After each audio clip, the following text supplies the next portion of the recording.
আসসালামু আলাইকুম। আমি আজকে রান্না করব সর্ষে ভোলা। সর্ষে ভোলা রান্না করার জন্য আমি প্রথমে এখানে নিয়ে নিয়েছি 250 গ্রাম ভোলা মাছ। তো মাছগুলোকে আমি কেটে ভালোভাবে জল ঝরিয়ে নিয়েছিলাম। এর মধ্যে দিয়ে দিলাম আমি নুন আর হলুদ গুঁড়ো। নুন আর হলুদ গুঁড়ো দিয়ে ভালোভাবে আমি মশলাটা মাখিয়ে নিলাম। তো এখানে আমি লঙ্কা গুঁড়ো ব্যবহার করিনি। যারা ঝাল খেতে পছন্দ করেন তারা এর মধ্যে লঙ্কা গুঁড়ো দিয়ে নেবেন। এরপর আমি একটা ফ্রাইং প্যানে তেল নিয়েছি, নিয়ে একটা একটা করে সব মাছগুলো দিয়ে নিলাম। দিয়ে এদিক ওদিক করে হালকা করে ভেজে নিতে হবে। এখানে মাছগুলো আমি হালকা করে ভেজে নেব, ডিপ করে ভাজবো না, কারণ ডিপ করে ভাজলে এখানে মাছগুলো শক্ত হয়ে যাবে, যেগুলো তরকারির সঙ্গে খেতে ভালো লাগবে না। সেই জন্য আমি হালকা করে ভেজে নেব।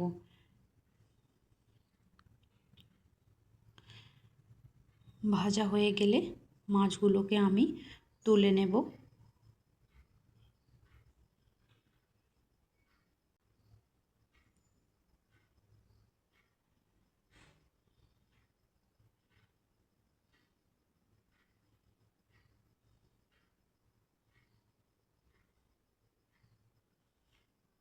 একদিকটা ভেজে নিয়েছিলাম, বিপরীত দিকটা ভেজে নিচ্ছি। এরপর মাছগুলোকে আমি তুলে নিলাম। এরপর একটা আমি আলাদা পাত্র নিয়ে নিলাম। তো এখানে আমি মাছ ভাজার তেলটাই ব্যবহার করেছি। এর মধ্যে দিয়ে দেব আমি ফোড়নের জন্য কালো জিরে, 1 চামচ রসুন বাটা,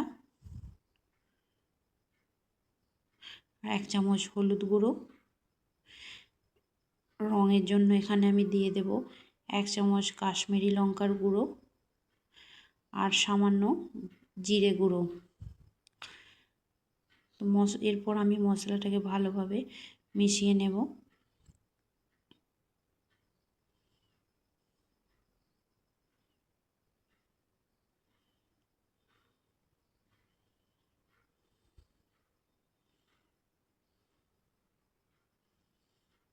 ভালোভাবে কষিয়ে নেব মশলাটাকে।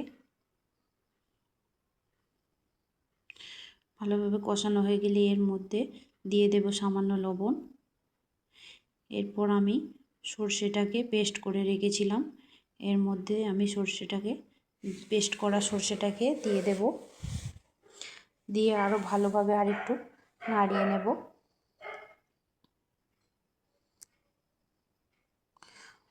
মশলাটা আর সর্ষের পেস্টটা ভালোভাবে মেশানো হয়ে গেলে এর মধ্যে আমি উষ্ণ গরম জল অ্যাড করে দেব।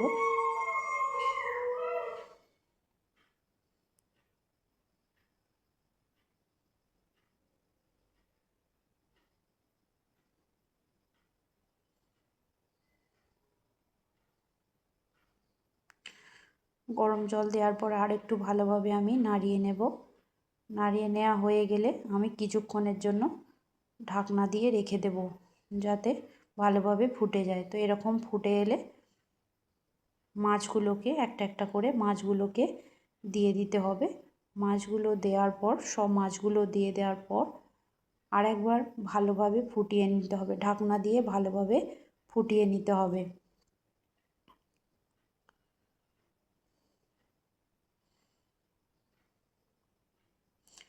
তো ভালোভাবে ফুটে গেলে 2 মিনিটের জন্য ফুটিয়ে নিতে হবে। ভালোভাবে ফুটে গেলে এর উপর থেকে আমি দিয়ে দেব ধনেপাতা কুচি। ধনেপাতা কুচি ছড়িয়ে দিয়ে এরপর আমি গ্যাসের ফ্লেমটা অফ করে দেব। তো পারফেক্ট রেডি আমার রান্না।